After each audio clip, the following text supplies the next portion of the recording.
there's a little tablet, and that's what you order on, and they just bring it to you, and you're divided by the little clear things, clear panels on your side, and it's just in and out. It's very, very convenient.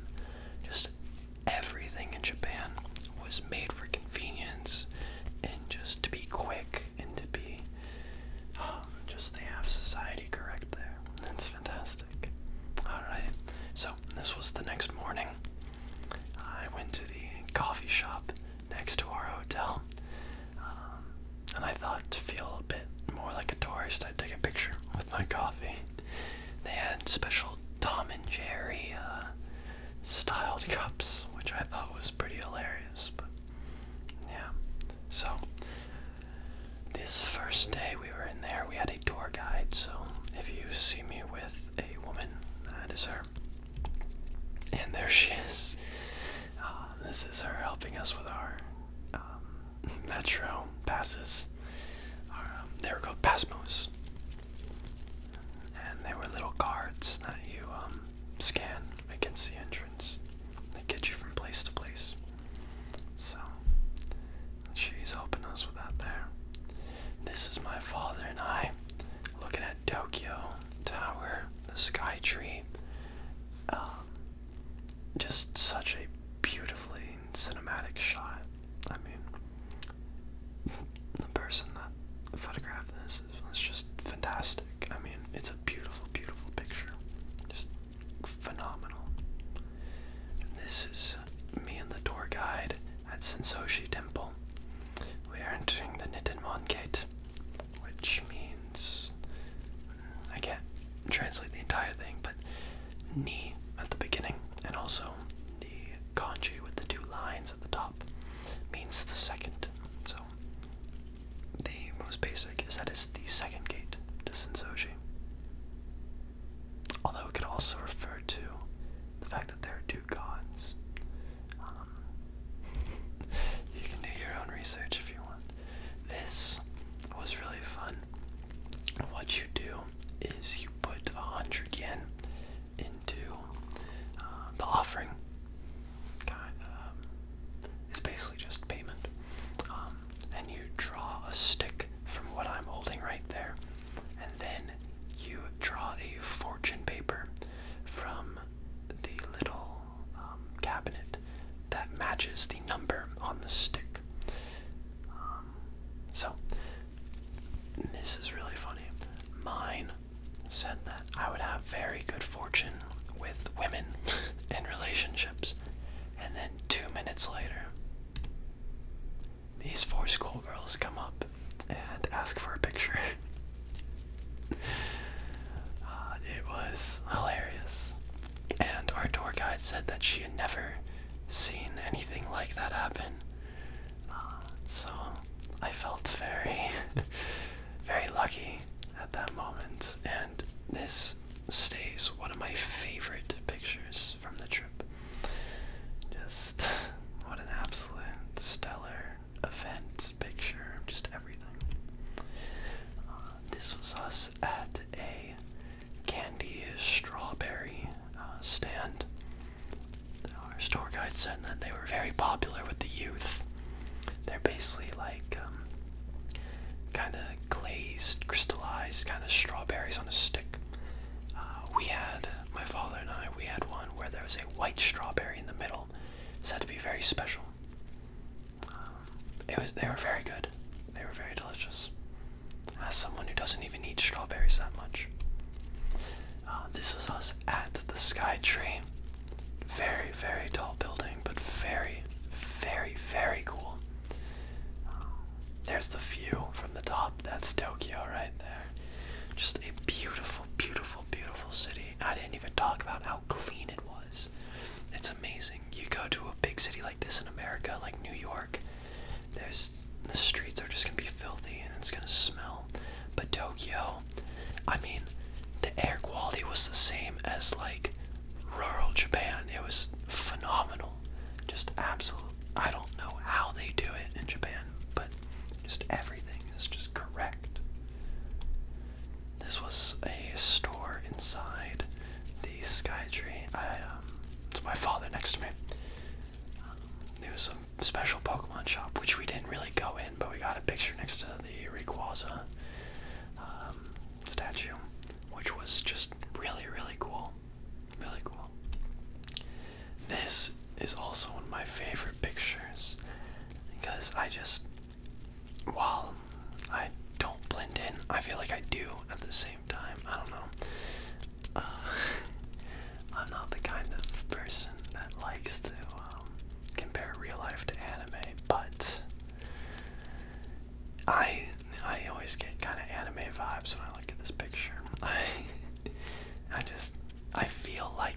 Japan.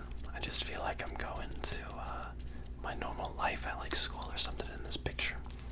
And man, how I wish that was the reality of it. So, here we are in Yoyogi Park, which is really cool. On Sunday mornings, there are people that have been doing it since like the 60s, I believe. Or maybe later than that, but they dress up as like rockabillys and whatnot, and they have little gatherings, but we didn't get to see it. However, this was the only tree that was in bloom for cherry blossoms. The only one.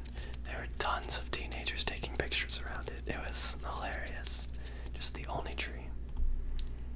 This is Shibuya Crossing.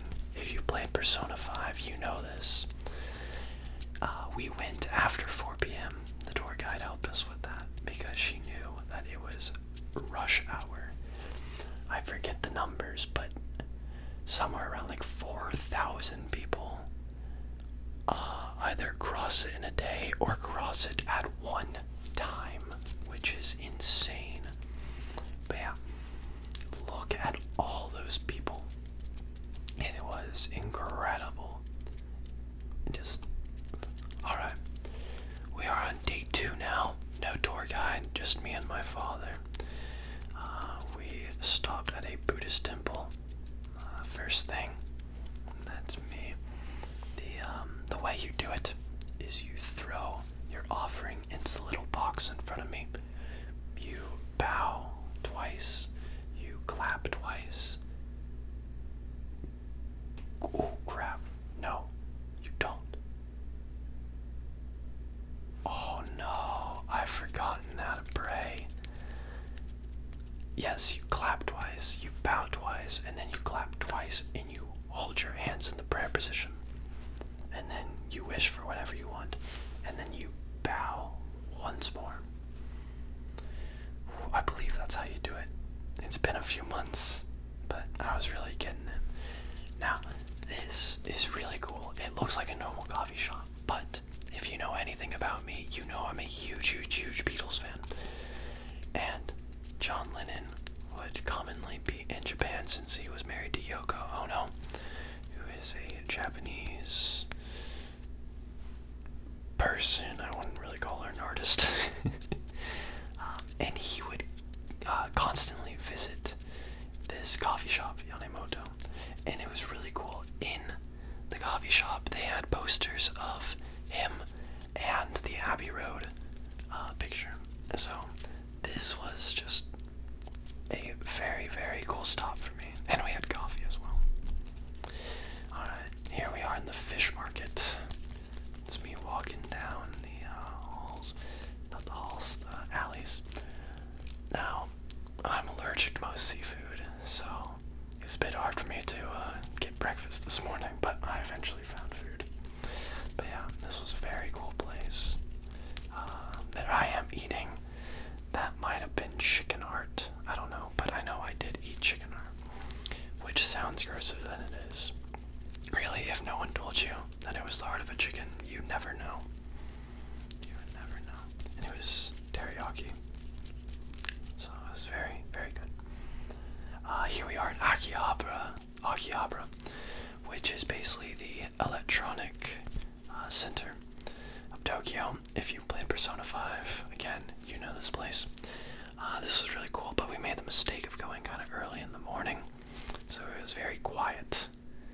So we had to kind of find things to do until it livened up. We did stop in an arcade though, so I played some Dance Dance Revolution, which was basically like the only game I was good at, because this was the floor of the rhythm games, and man, are the Japanese youth good at rhythm games, and man, am I not. I mean, they were just off on a spree, and I was just eating it. I was going so slow and I still wasn't doing it, but Dance Dance Revolution was fun. And there was one song on it that I actually recognized, so here I am playing, I don't remember the name, also available on the Switch, the rhythm drum game. That was really fun as well, and I met 2 guys as well while playing it, so that was really cool. Here I am eating some yakisoba. This was just kind of like an alley restaurant. The alley restaurants were really cool, and it's just, man, did I love just Japan. Just the most basic things were just so wonderful to me, and that was really delicious. And I had apple soda along with it, which was phenomenal. Alright, this was a bit late at night, and also one of my favorite pictures because it's so cinematic. I honestly couldn't tell you where I am right now. But this was really cool. We kind of walked these streets, and it was really fun. It was really fun just seeing the nightlife. Alright, so we are now leaving Tokyo and going to Kyoto, where we are going to meet up with my grandfather's old co-worker and his wife, who's going to lead us around for both days while we're in Kyoto. So we took the bullet train, so it was not a very long trip because of how fast it went. I think they reached somewhere up to like 200 miles per hour, which is insane. This is my grandfather's co-workers. I'm just gonna call him a family friend. This was my family friend's car, which I am taller than. For reference, I am 6 feet tall, so the car was a bit under that. But what was amazing about this car is that when it was backing up, it showed you an overhead view of where the car was, which is just, the Japanese, again, just being amazing with their technology. Phenomenal people, phenomenal civilization, phenomenal country. Here we are at Fushimi Inari Temple Shrine. And probably one of the most famous. That's the family friend next to me. Now, this is the only shrine that I'm going to be able to tell you the name of, because when I tell you we just rapid fire visited shrines, I mean, it was like we would do one and then just immediately he would be like, alright, we're done here, time to go to the next one. I mean, he probably showed us all of Kyoto in 2 days. It was hilarious. Yeah, so here we are at a different one. And I forgot to mention, at every single one, there was a field trip going on. Like, I'm starting to think that just, like, classes aren't ever in school. They're just always out on a field trip. I mean, everywhere we went, there was a class. So yeah, that's why there's a little group of schoolgirls next to me. Here we are at the Silver Pavilion, which, that exact view is on my Goshuin book. If you don't know what a Goshuin book is, go watch my ASMR on the floor video. That's actually what I'm holding in the thumbnail, if you just want to give it a quick glance. But Goshuin are basically, I don't know what you would call them, but calligraphy that is unique to each shrine slash temple, and you get it marked off in your book. It used to be a pilgrimage thing, but now it's a bit more collector and tourist. Alright, so that night we stayed at a ryokan, which is a traditional Japanese hotel, and we were wearing our, oh man, I know the name, yukata. We were wearing our yukatas. I love that picture, it's really cool. This was the next morning when we woke up. It was really cool. I did an onsen in the morning, which is a bathhouse, because they had one in it. And what was really cool is that since it was so early, I was the only one there, so I didn't have to get naked in front of a bunch of strangers, which was very nice. So yeah, think that's just a very beautiful picture. This was moments before leaving. Here we are in Arashiyama. Which had one of the highlights of my trip, which I think is going to be seen in the next picture. But yeah, Arashiyama was a very nice place. My family friend's wife, I believe, was telling us how they filmed a popular romance movie here, which is important for this next picture, because I met my pen pal. She was there with her family, and going into this trip, I wanted to meet someone to keep in touch with so I could practice Japanese. And I thought that while I was with the family friend, it'd be very convenient since he could help translate. And this girl takes English in school, so she was able to say the English word photo to ask for a photo of her whole family.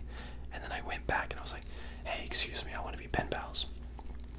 So it was really cool because her family and my family friend made a huge deal out of the whole thing. I mean, this is the only picture I have of it, but I took pictures with the entire family. I took a picture with her.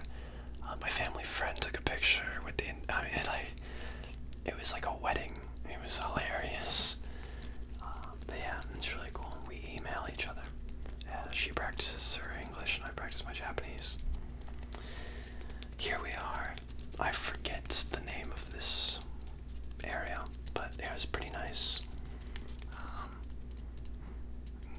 Not much to be said about it, but yeah, very nice place, very picturesque.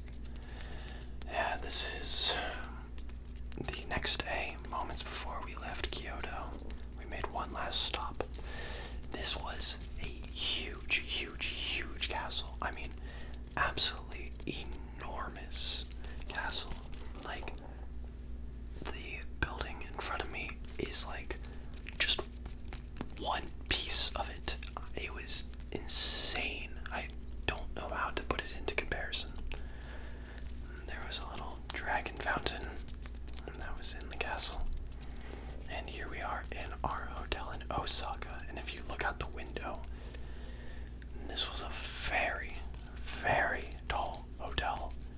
Like, if we were ever lost, all we had to do was look up and see where it was. Like, no other building was anywhere near as tall as this. So here we are in Dotonbori Street. Yeah, that first day in Osaka, we basically just kind of walked around and just did whatever. Here we are at the, I think this was called the Golden Castle. It was a castle. The Emperor's Castle, maybe. Emperor's Palace. The Golden Palace. I don't know. I'm saying a bunch of things, but it was a palace. It was a palace. And that's the top view. And there's a view of the whole thing. Yeah, I believe it's called the Golden Palace. Alright. So, this is the next day where we are in Universal Studios Japan. I took this picture for my friend because he loves Monster Hunter. They had some kind of Monster Hunter attraction, but I don't think it was going on at the time. I had to snap a photo for him. And yes, they had Mario World there. Now, this was not in Mario World, but that comes later. Don't worry. Yes, I visited Mario World. Aren't I lucky? Aren't I lucky? There it is, Super Nintendo World. Now, we had to get timed entrances. We could only enter after, I believe it was 2 o'clock. So, you entered through the huge pipe, which made pipe noises as you walked through. And yes, I did get a band as well. I got the Luigi one. And where I'm recording, it's actually right here in front of me. So, and there's me hidden in with the question mark block. And there's the Mario Kart ride, which was a really cool ride.